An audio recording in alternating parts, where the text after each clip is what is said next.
I'm Sanjita. Today I'm making chicken yakhni for you all, one of the simplest yet most flavorful meat gravies from India. This is a soupy gravy and hence the name yakhni. Yakhni means broth or stock in Hindi and Urdu. I have made Kashmiri yakhni, the kind made by the Pandits who do not consume onion or garlic. The 4 typical ingredients are still in there: dry ginger, fennel, hing or asafoetida, and yogurt.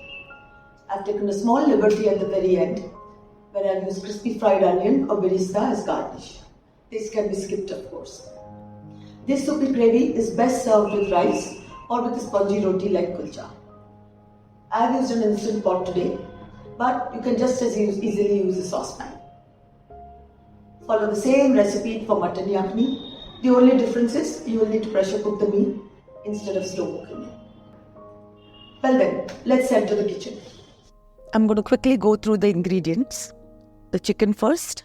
I have used thighs and drumsticks. It's important to use chicken with bone for the flavor and texture. Make gashes on the chicken pieces so that the flavors will penetrate all the way through. This is especially important if you have large pieces. The tiny dots you're seeing is the black pepper powder I had applied along with some salt last night when I got the chicken. But there's no need to marinate the chicken ahead of time. Rest of the ingredients are very simple. No onion, no garlic, nothing to chop. Ghee or mustard oil, yogurt or dahi, water, then the whole spices, cumin seed, cinnamon, cardamom, green and black, and bay leaves, and the powders. Hing, dry ginger powder, black pepper powder, fennel seeds powder, and salt. Now we can get started. Turn on the instant pot or the saucepan and wait until it heats up. Add the ghee. You can also use mustard oil. Kashmiris do use that. That's the staple oil. When the ghee melts, add the whole spices.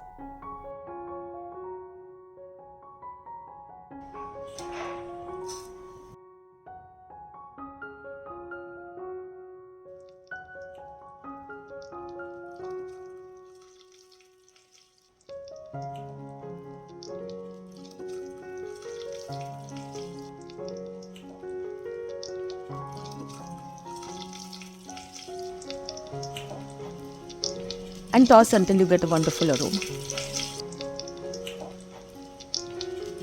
That's good. Now we can add the chicken.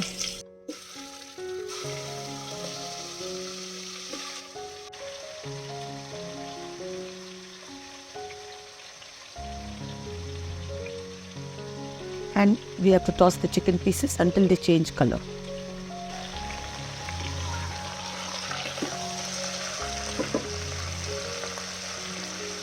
Then we can add the powders.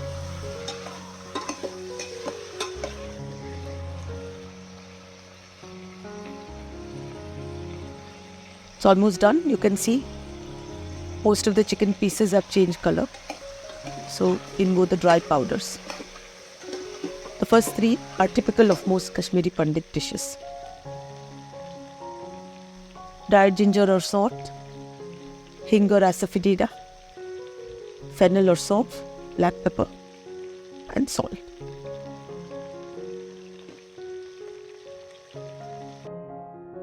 Toss them in for a minute or 2, and the characteristic aroma of Kashmiri dishes should be wafting in the air right now.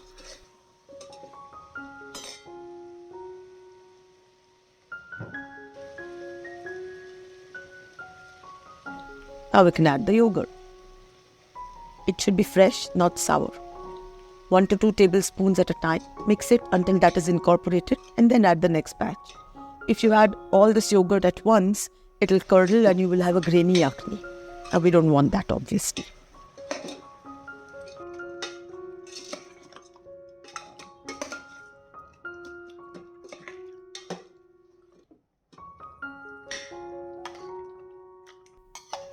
And that's the last of the yogurt.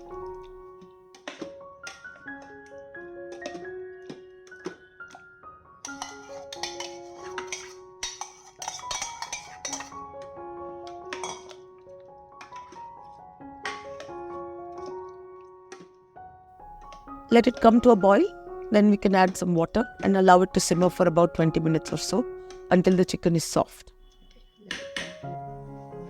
If you're using mutton, you may prefer to use a pressure cooker. Slow cooking will take a much longer time for a minor difference in flavor, I think.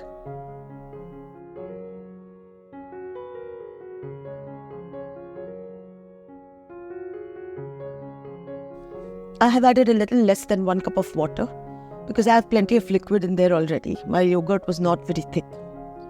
You can judge how much water you need to add at this point.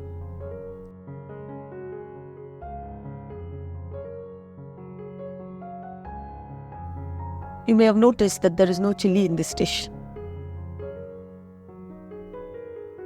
The black pepper is the only source of heat. So, this is a perfect dish for anyone who cannot handle spicy food. Mind you, all of us spice lovers find it quite delicious too.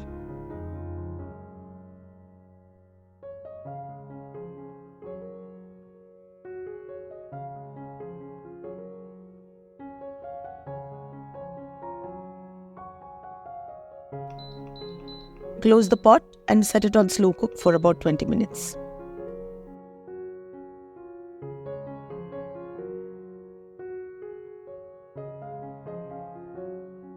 It's been 20 minutes, so let's open the pot. That's a wonderful aroma. You can see the gravy is quite soupy and the chicken is almost falling off the bone. I'm going to serve it with simple accompaniments, a pumpkin raita and a thick tandoori roti, which will soak up that delicious yakhni. Let's head to the table.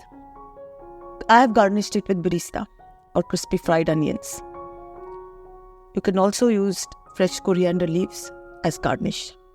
Both are uncharacteristic of traditional Pandit cuisine, but do enhance the flavors in my opinion. That's all for chicken yakhni. I hope you enjoyed this video. If so, do hit the like button and share it with your friends. I'm looking forward to your feedback in the comments section below. Check out my playlist on non-vegetarian gravies next. I think you'll find it useful. I'll see you again next week. Thank you for watching.